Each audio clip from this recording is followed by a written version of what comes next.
بصرہ کی گلیوں میں ایک مشہور مدرسہ تھا جہاں استاد حارث تعلیم دیا کرتے تھے۔ وہ ایک دانا اور جہاں دیدہ شخص تھے جن کی زندگی علم و حکمت کے موتیوں سے بھرپور تھی۔ مدرسہ کی کشادہ صحن میں بیٹھ کر وہ اپنے شاگردوں کو نہ صرف کتابی علم سکھاتے بلکہ زندگی کے پیچیدہ مسائل اور ان کے حل کے بارے میں بھی روشنی ڈالتے۔ استاد حارث کا ماننا تھا کہ علم صرف الفاظ کا مجموعہ نہیں بلکہ ایک روشنی ہے جو انسان کو اندھیروں سے نکال کر روشنی کی طرف لے جاتی ہے۔ مدرسے میں کئی شاگرد تھے جو ان کی تعلیمات کو دل سے قبول کرتے تھے اور ان کے اقوال کو حرز جاں بناتے تھے، لیکن انہی میں ایک شاگرد جابر ہمیشہ استاد کی باتوں سے اختلاف رکھتا تھا۔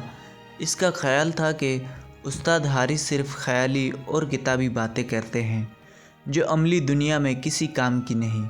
وہ اکثر استاد سے سوال کرتا کہ کیا ان کے دیے ہوئے علم سے کوئی دولت مند بن سکتا ہے؟ کیا یہ علم کسی کو معاشی خوشحالی دے سکتا ہے؟ استاد مسکراتے اور کہتے، علم کا مقصد صرف دولت کا حصول نہیں بلکہ زندگی کا سلیقہ سکھانا ہے۔ لیکن جابر کے دل میں ہمیشہ شک باقی رہتا تھا۔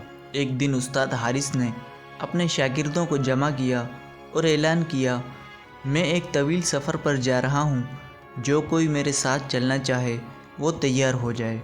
یہ سفر ان کے لیے ہے جو علم کی حقیقت کو سمجھنا چاہتے ہیں۔ یہ سن کر کئی شاگرد پرجوش ہو گئے اور سفر کی تیاری کرنے لگے، لیکن جابر نے ہنسی اڑاتے ہوئے کہا، استاد جی، کیا یہ علم کسی کو دولت دے سکتا ہے؟ اگر نہیں تو یہ سفر بے فائدہ ہے، میں وقت ضائع نہیں کر سکتا۔ استاد حارث نے اس کی طرف نرمی سے دیکھا اور کہا، کبھی کبھی جو نظر آتا ہے وہ حقیقت نہیں ہوتا اور جو حقیقت ہوتا ہے وہ نظر نہیں آتا۔ جابر نے استاد کی اس بات پر غور نہ کیا اور مدرسہ چھوڑ کر اپنی دنیا میں مگن ہو گیا۔ وہ سمجھتا تھا کہ عملی زندگی صرف دولت کے گرد گھومتی ہے اور علم محض الفاظ کا ایک کھیل ہے۔ اس نے استاد حارث کے سفر کو بے وقوفی سمجھا اور سوچا کہ وہ اپنی محنت سے خود کو کامیاب بنائے گا۔ ادھر استاد حارث اپنے شاگردوں کے ساتھ سفر پر روانہ ہو گئے۔ یہ سفر محض راستوں کا سفر نہ تھا بلکہ ایک ایسی آزمائش تھی جس میں ہر شاگرد کو سیکھنے کے لیے بہت کچھ ملنے والا تھا۔ ان کے سفر کی ابتدا ہو چکی تھی، مگر جابر کو اس کا اندازہ بھی نہ تھا کہ علم اور تجربے کی یہ راہ اصل دولت کی راہ ہے۔ استاد حارث اور ان کے شاگرد کئی دنوں سے سفر میں تھے۔ تپتی دھوپ، اونچے نیچے راستے اور نامعلوم منزل، یہ سب ان کے حوصلے کا امتحان لے رہے تھے، مگر استاد حارث نہ صرف خود ثابت قدم تھے بلکہ شاگردوں کو بھی ہمت اور صبر کا درس دے رہے تھے۔ سفر کے دوران انہیں مختلف طرح کے لوگوں سے ملنے کا موقع ملا۔ کچھ لوگ مہربان نکلے جنہوں نے نہ صرف انہیں راستہ دکھایا بلکہ ان کی حوصلہ افزائی بھی کی، جبکہ کچھ نے انہیں کمزور اور نا تجربے کار سمجھ کر ان کا مذاق اڑایا۔ مگر استاد حارث ہر لمحے کو سیکھنے کا ذریعہ بناتے رہے اور اپنے شاگردوں کو بھی یہی نصیحت کرتے رہے کہ ہر تجربہ چاہے خوشگوار ہو یا تلخ، سیکھنے کا ایک موقع ہوتا ہے۔ ایک دن وہ ایک ایسے چوراہے پر پہنچے جہاں راستہ دو حصوں میں تقسیم ہو رہا تھا۔ ایک راستہ صاف، سیدھا اور آسان نظر آ رہا تھا، جبکہ دوسرا راستہ پتھریلا، دشوار گزار اور خطرناک دکھائی دے رہا تھا۔ شاگردوں نے سوچا کہ استاد آسان راستے کا انتخاب کریں گے، مگر ان کی حیرت کی انتہا نہ رہی جب استاد حارث نے بغیر کسی ہچکچاہٹ کے مشکل راستے کی طرف قدم بڑھایا۔ شاگردوں میں سے ایک نے ادب سے سوال کیا، استاد محترم، ہم نے تو سنا ہے کہ کامیابی کا راستہ سیدھا ہوتا ہے، پھر آپ نے مشکل اور پرخطرے راستے کا انتخاب کیوں کیا؟ استاد حارث مسکرائے اور نرمی سے بولے، بیٹا، زندگی میں آسان راستے ہمیشہ منزل تک نہیں پہنچاتے۔ بعض اوقات مشکلات اور آزمائشیں ہی ہمیں کامیابی کی راہ دکھاتی ہیں۔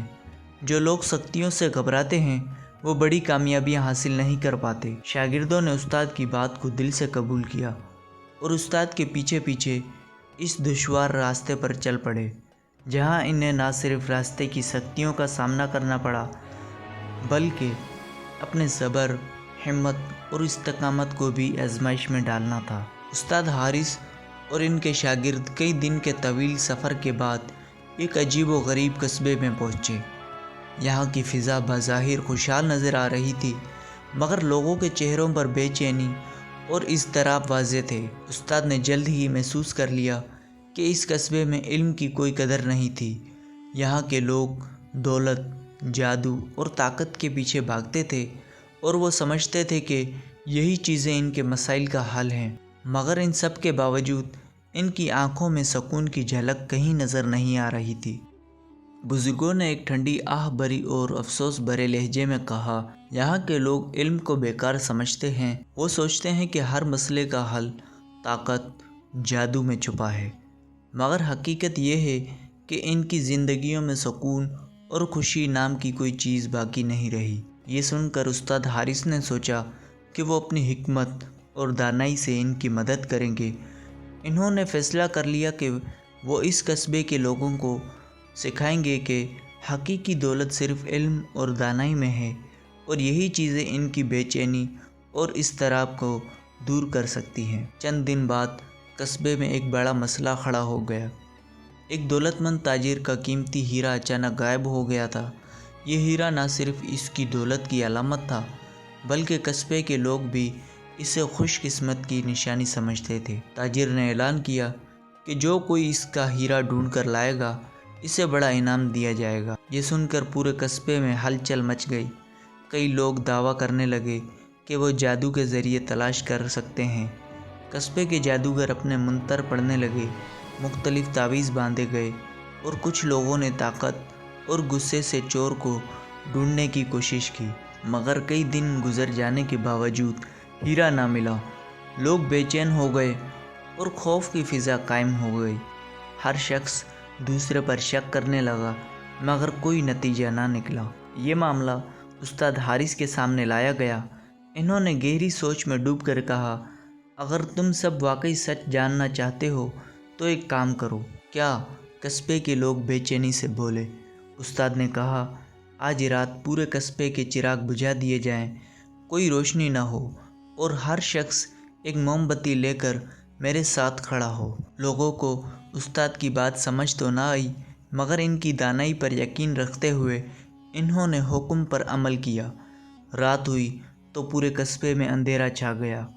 استاد حارث نے سب کو اکٹھا کیا اور حکم دیا، ہر شخص خاموشی سے اپنی موم بتی جلائے اور اپنی جگہ کھڑا رہے۔ جیسے ہی سب نے ایسا کیا، ایک نوجوان کے ہاتھ کانپنے لگے، اس کی پیشانی پر پسینہ آ گیا اور گھبراہٹ میں اس کے ہاتھ سے موم بتی گر گئی۔ استاد حارث نے آہستہ سے کہا، چور یہی ہے۔ سب کی نظریں اس نوجوان پر جم گئیں جو خوف سے کانپ رہا تھا۔ جب اسے پکڑا گیا تو وہ پھوٹ پھوٹ کر رونے لگا اور اعتراف کیا، میں نے ہیرا لالچ میں آ کر چرا لیا تھا، مگر مجھے ڈر تھا کہ پکڑا جاؤں گا۔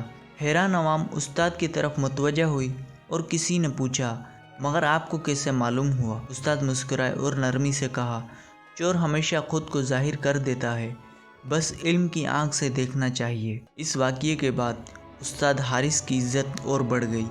لوگ حیران تھے کہ جادوگر اور طاقتور لوگ ناکام رہے، مگر استاد نے صرف عقل اور حکمت سے چور کو پکڑ لیا۔ تب انہیں احساس ہوا کہ حقیقی طاقت جادو یا دولت میں نہیں، بلکہ علم اور دانائی میں ہے۔ آہستہ آہستہ لوگ استاد حارث کے قریب آنے لگے۔ انہوں نے علم حاصل کرنا شروع کیا، سوالات پوچھنے لگے اور سچائی کو سمجھنے کی کوشش کی۔ یوں قصبے کا ماحول بدلنے لگا اور جہالت کی جگہ دانائی نے لے لی۔ ادھر بصرہ میں جابر سخت مشکلات میں تھا۔ جب اس نے استاد کی کامیابی کی خبر سنی تو شرمندہ ہو کر ان کے پاس آیا اور کہا، استاد جی، میں غلط تھا، مجھے بھی آپ کی شاگردی میں لے لیجیے۔ استاد نے مسکرا کر کہا، سیکھنے کے دروازے ہمیشہ کھلے ہوتے ہیں، بس انسان کو سیکھنے کی طلب ہونی چاہیے۔